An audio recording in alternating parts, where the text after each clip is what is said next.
Halo semua, kami dari kelompok 2 yang beranggotakan saya sendiri, Clara Elizabeth Sinaga, ada Adelisa Maulidaya, dan ada Agustina Nenggolan.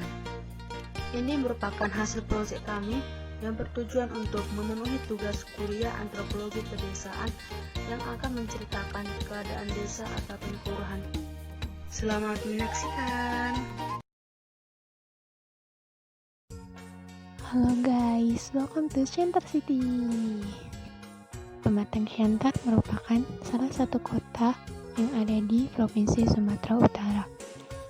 Letaknya strategis, yaitu dilintasi oleh jalan raya lintas Sumatera. Kota ini memiliki luas 79,97 km².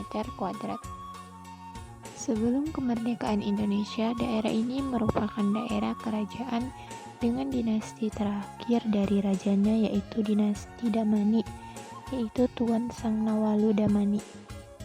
Sekarang kota ini sudah berkembang begitu pesat, banyak pendatang-pendatang dari daerah-daerah lain tinggal dan menetap di kota ini. Salah satu kelurahan yang ada di kota ini adalah Kelurahan Bantan yang terletak di Kecamatan Siantar Barat. Kelurahan ini merupakan kelurahan terempat dengan jumlah penduduk terpadat di Kota Pematang Siantar. Jika dilihat dari kondisi demografisnya, kelurahan ini memiliki penduduk yang heterogen yang terdiri dari berbagai macam etnis dan agama. Pemukiman penduduknya pun teratur memanjang di sepanjang jalan utama, yaitu Jalan Jawa, jalan kecil seperti Jalan Flores, Jalan Seram, dan gang-gang kecil lainnya. Budaya ekonomi dari Kelurahan Bantan ini sudah menggunakan budaya ekonomi rasional, di mana masyarakatnya sudah mementingkan untung dan rugi dalam memenuhi kebutuhan subsistennya. Sektor perekonomian masyarakat banyak bertumpu di sektor berjualan beras swasta, yaitu mereka membuka usaha-usaha warung di rumah-rumah mereka seperti UMKM, dan banyak juga yang bekerja menjadi buruh pabrik, buruh bangunan, dan pekerjaan lainnya. Di sepanjang Jalan Jawa juga merupakan jalan utama dari Kelurahan Bantan ini, banyak berdiri ruko-ruko yang menjual seperti jajanan bakso ataupun yang lainnya, dan menjual pakaian-pakaian dan kebutuhan-kebutuhan lainnya. Budaya politik dari masyarakat penduduk Kelurahan Bantan ini, yaitu mereka sangat aktif dalam berpolitik. Misalnya saja pada saat pilkada yang barusan ini dilaksanakan, yaitu dalam memilih wali kota, masyarakat pun tetap datang ramai-ramai ke TPS untuk memberikan hak suaranya untuk memilih wali kota dalam periode selanjutnya. Walaupun di masa pandemi saat ini, tetapi mereka masih bersemangat untuk memberikan hak suaranya. Terdapat beberapa organisasi masyarakat di Kelurahan Bantan ini, seperti rukun warga yang diketuai oleh kepala RW, rukun tetangga yang diketuai oleh kepala RT, dan ada juga organisasi masyarakat pengajian Masjid As-Soleh yang melaksanakan pengajiannya di setiap hari Senin dan Rabu siang, dan juga sering mengadakan acara-acara di panti asuhan yang ada di sekitar masjid tersebut. Dan ada juga namanya STM Gang Keluarga, yaitu Serikat Tolong Menolong Gang Keluarga, di mana jika ada anggotanya yang tertimpa musibah, maka mereka akan memberikan bantuan seperti kemalangan. Mereka akan memberikan bantuan berupa tenda-tenda untuk keluarga yang berduka, dan di setiap malam Jumatnya juga ada perwiritan bapak-bapaknya. Baiklah, terima kasih sudah mendengarkan video penjelasan saya.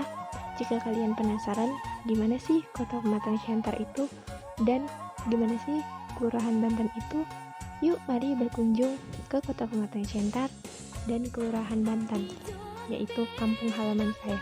Terima kasih.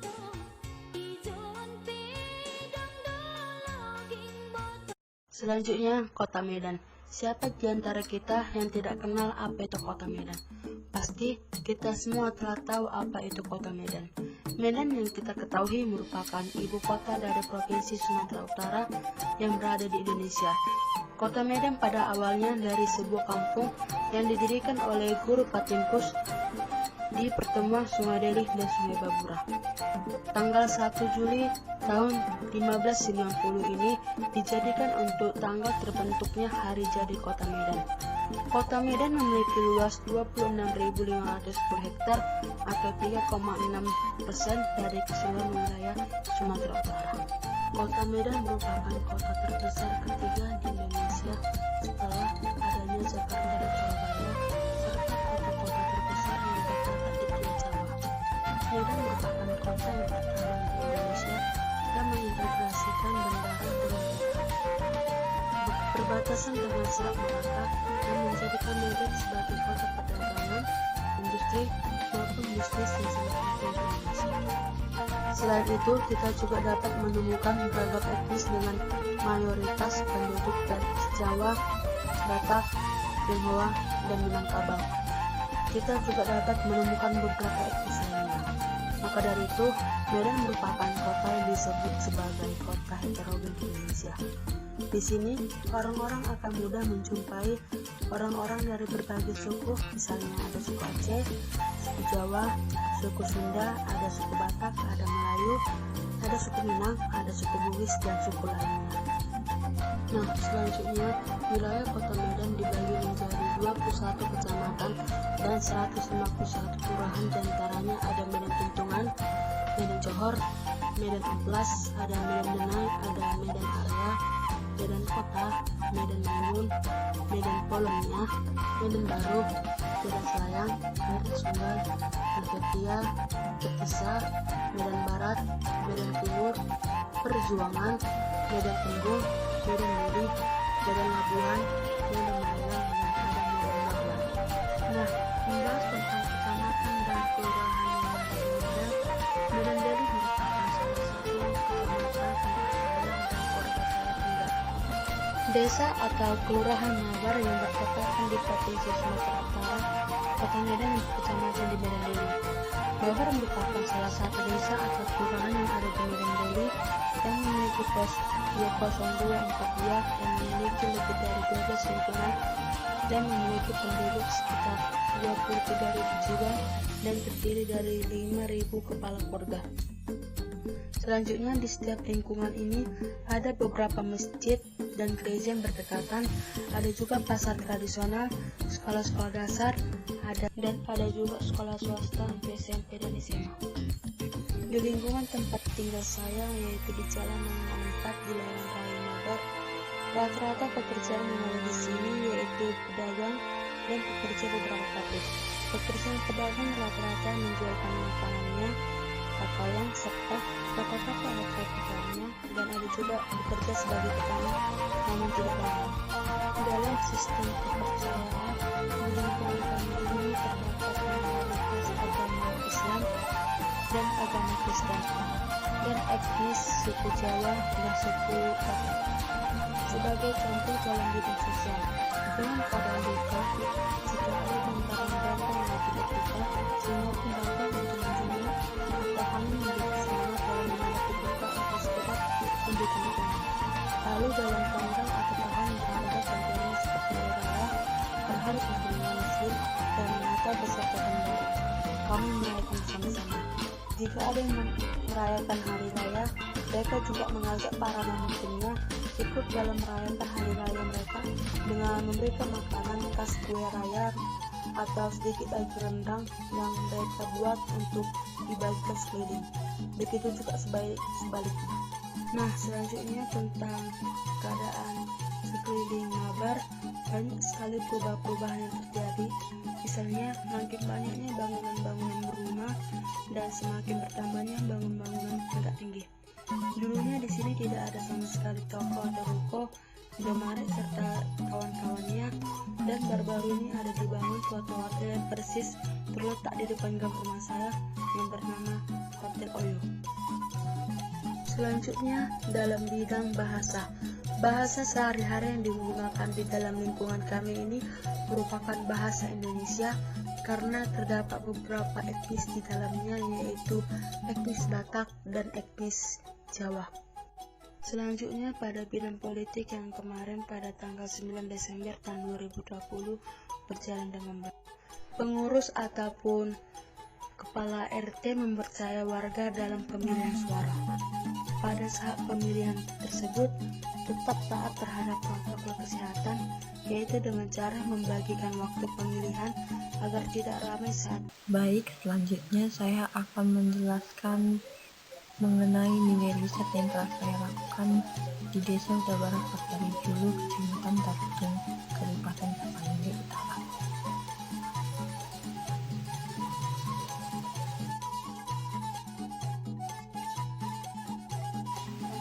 Desa Huta Barat Pasari Julu adalah desa yang berada di Huta Barat, Kecamatan Tarutung, Kabupaten Tapanuli Utara, Provinsi Sumatera Utara. Jumlah penduduk di desa ini pada tahun 2010 kurang lebih 1.423 penduduk. Lihat dari segi ekologisnya, desa ini desa yang cukup bersih dan suasana dan iklim di desa ini juga sejuk dan tidak terlalu panas.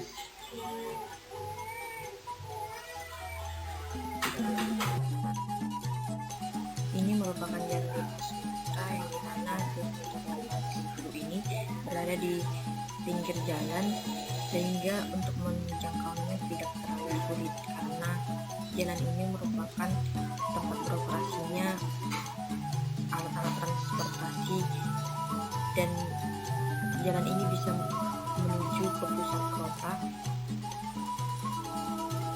Dan di desa ini tempat beroperasinya angkutan-angkutan umum, sehingga di desa ini juga tidak terlalu sulit untuk mendapatkan angkutan.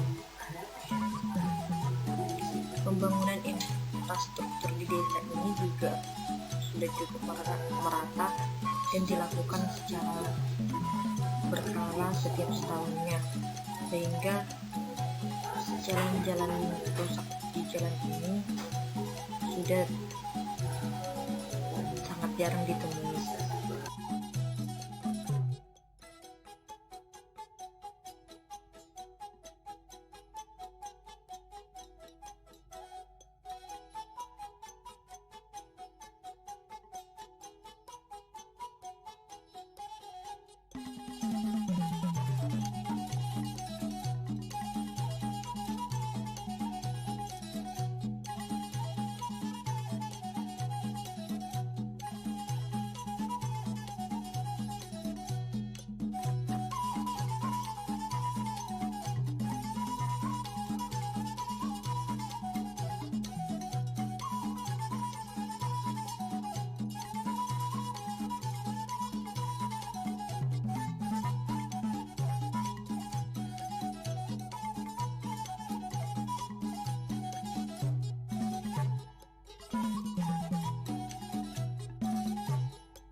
Ini merupakan kondisi wilayah pertanian di Desa Huta Barat Pasari Julu.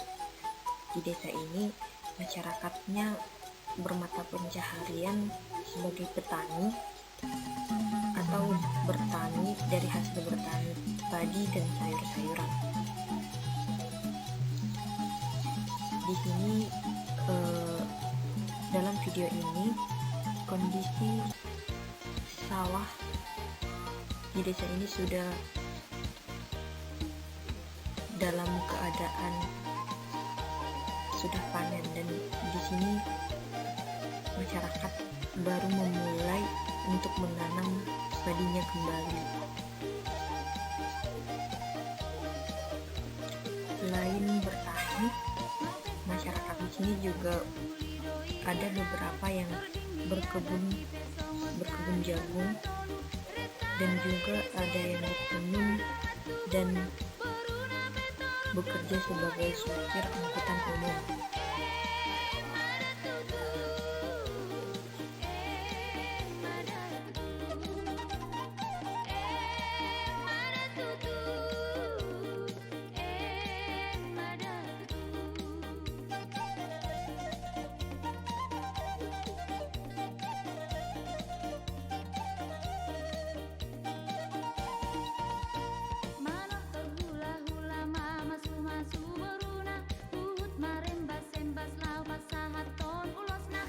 Masyarakat di desa ini juga penduduknya ada yang beternak dan juga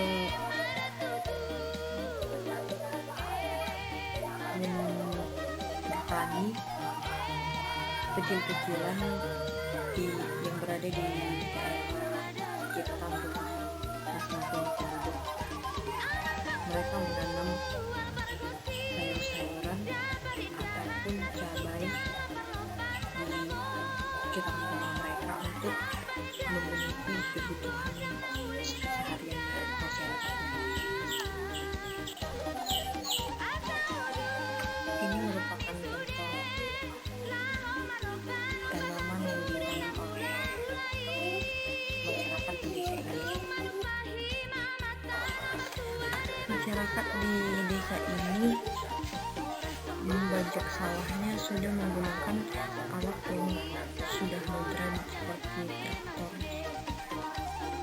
pembajak sawah, tetapi mereka ada juga yang masih menggunakan alat-alat tradisional seperti cangkul dan sabit untuk menuan atau menanam padinya. Ini merupakan gambar-gambar aktivitas para petani di sawah mereka.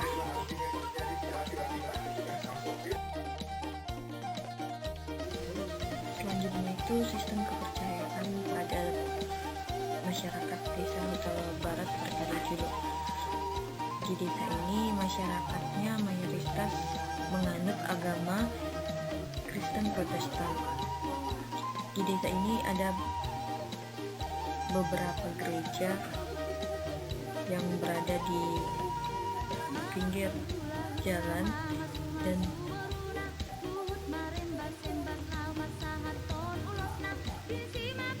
ini merupakan salah satu gambar gereja yang saya ambil, yaitu gereja HKBP Pertari Juluk.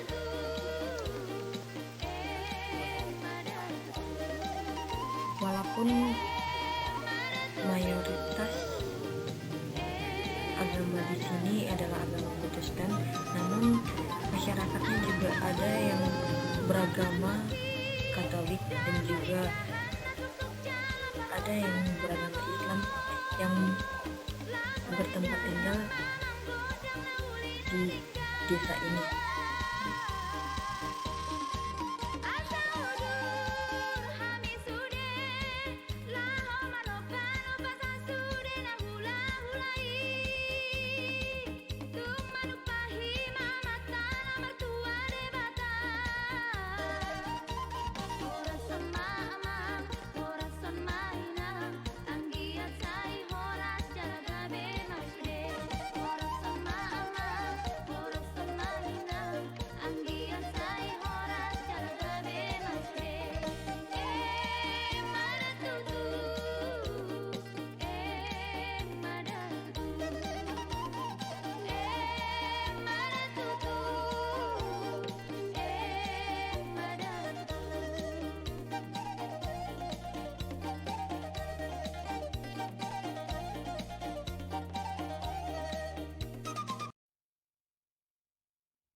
Dari hasil mini riset yang telah saya lakukan, masyarakat di desa Kuta Barat Patahan Julu ini merupakan masyarakat yang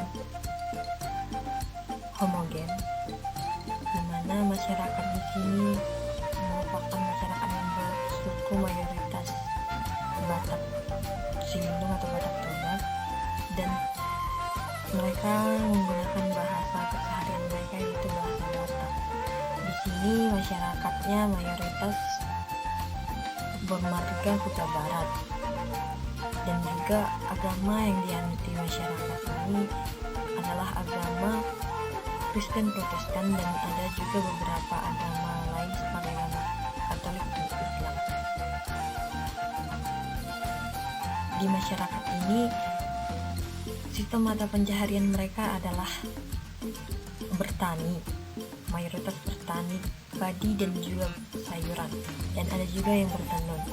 Permasalahan di desa ini terdapat pada sistem mata pencahariannya yang bertenun, karena turunnya harga jual dari tenunan ini, sehingga masyarakatnya mencari solusi seperti bekerja dengan membantu masyarakat lain dalam melakukan pertanian, sehingga dengan begitu masyarakatnya dapat memenuhi kebutuhan hidupnya.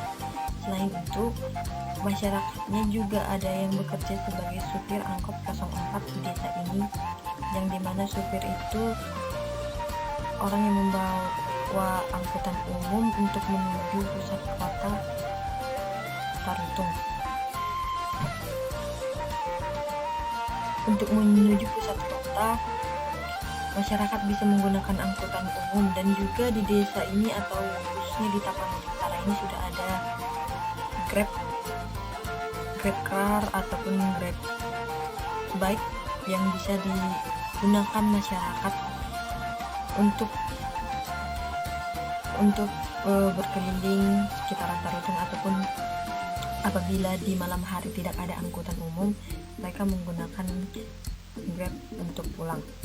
Kemudian selain itu, masyarakatnya juga ada yang beternak dan juga bertani pribadi di sekitaran rumah mereka masing-masing untuk memenuhi kebutuhan hidupnya.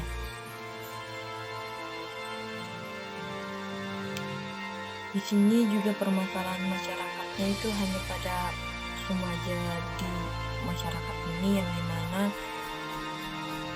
mudahnya terpengaruh oleh keadaan luar, yang dimana remaja anak sekolah merokok di angkutan umum sehingga mengganggu masyarakat yang sedang berada di angkutan umum tersebut. Dan juga untuk menempuh desa ini sangatlah mudah, karena desa ini berada tepat di pinggir jalan, di mana jalan ini adalah jalan lintas Sumatera yang tempat beroperasinya angkutan umum dan alat transportasi lainnya yang menuju pusat kota ataupun menuju keluar kota, sehingga untuk beraktivitas pun dan menempuh desa ini tidaklah. Terima kasih sudah menyaksikan. Dadah.